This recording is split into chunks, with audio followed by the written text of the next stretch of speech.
Hello mga kabagyo, andito tayo ngayon sa may Marikina River. Titingnan natin kung tumaas yung tubig dito sa may Marikina River dahil sa bagyong Krising, magdamag na umulan. Tingnan natin kung tumaas ang water level dito sa Marikina. Good news dahil hindi naman tumaas yung tubig dito sa Marikina sa ilog dahil malamang hindi umulan ng malakas din sa may parting Rizal kagabi. Pero dito sa Marikina, ang tagal ng ulan dito, halos magdamag. Kaya walang pasok ngayong araw na ito ngayon dito sa may Marikina. Walang pasok ang mga private at mga public schools. Yan, ang lakas ng agos. Tumaas siya, pero hindi naman siya ganong kataasan. Nasa 12 meters lang siya. Ayan, pero lumagpas na siya sa 12 meters. Pero kanina, nung dumating ako dito, 12 meters lang. Medyo tumataas siya. Kaya malamang malakas ang ulan sa parting Rizal. So ngayon, antabayan na natin kung mas lalong kataas ang tubig dito sa Marikina River. Sana wag nang umulan para hindi na siya masyadong tumaas. Abangan natin kung kataas pa sa mag-update tayo dito. Mamaya-maya ulit mag-update tayo. Yan, maraming namimingwit dito. Naglilibang sila, ayan, sila kuya, namimingwit sila. Meron silang mga, ayan o, meron silang pamingwit. Minsan maraming silang naliligaw dito galing sa ibang lugar. Pagka talagang may bagyo, minsan meron dito na uhuling mga rendori, mga tilapia, minsan meron mga hito. Ayun ngayon ang sitwasyon dito sa Marikina River. Doon naman sa may gawing taas, may mga nagpuputol ng mga sanga ng puno. Dahil pag lumakas pang bagyo, baka maputol ito, may mabagsakan. Ayan, pinuputol nila yung mga sanga para hindi na bumagsak pag lumakas ang bagyo. Sa kabalita natin, 3 bagyo yata ito magkakasunod. Kaya kailangan talaga maging handa. Ayan. Doon naman sa gawi doon, ayan, yung mga naka-orange na yan, nakasuot na yan, ayun yung mga nag-rehabilitate ng ilog. Ayan, pinaasan nila yung flooring ng sidewalk, pinaasan nila. Dahil pag tumataas ang ilog dito, ayan si Marikit, yung statue ni Marikit. Pag tumataas kasi dito ang tubig sa ilog, pag umapaw na, ang una-una dito na naapawan ay itong lugar na to. Kaya pinaasan nila yung part na yan para hindi siya buti ng tubig pag tumaas.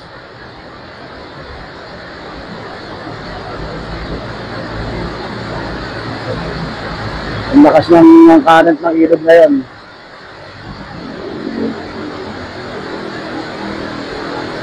Mag-update tayo maya-maya. Pag lumakas yung ulan, mag-update pa rin tayo rito.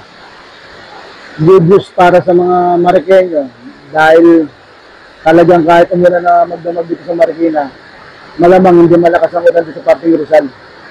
Kaya swerte tayo mga Marikenyo, hindi tayo babahayin ngayon. Sana yung mga darating na bagyo pa rin, hindi mapawit ang ilog.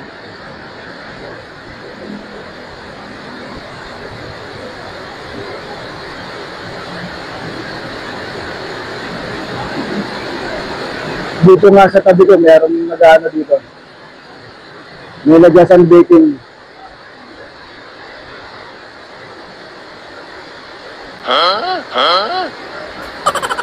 Ayun yung bako, ayan yung nagdi-dredging dito sa ilog para mas maganda na nagdi-dredging sila para hindi mabilis mapawit ang ilog pag talaga malakas ang ulan dito, pag malakas ang baha.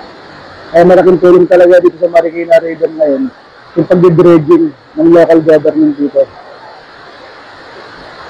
Kaya yung mga tulay na yun, inalis muna.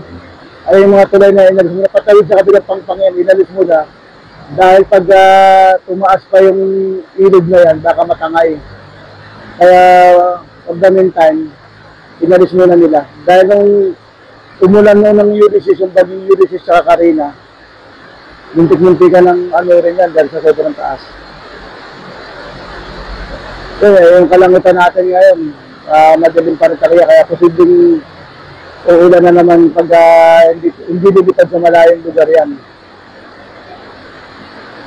Ayan po ang update ng ilog natin. Kaya swerte tayo mga Mariqueño, hindi tayo ganong babahay ngayon. Ayan, pag umabot ng 13 meters yan, ibig sabihin talagang tumataas na siya, malakas ang ulan dun sa Martin Rizal. Ayun, ang bibig si Kuya, parang naghahanap siya ng mahuhuling isda. Kaso baka madula siya dyan. Nangangalakal pala siya, nangangalakal. Sana magtuloy-tuloy na ganyan lang, ambon. Yung ambon hindi tumitigil. Talagang tuloy-tuloy ang ambon dahil talagang yung ulap dito, talagang madilim siya, talagang tuloy-tuloy yung ambon lang. Ito yung mga tao na nagbamasid rito sa ilog ngayon. Marami rito mga nakatambay, nagbamasid sa ilog. Kung tumaas yung tubig sa ilog sa magdamag na pag-ulan dito. Kaya marami dito mga isasero.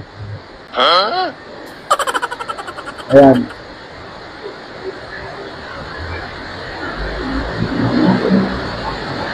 Ayan, merong ano na doon.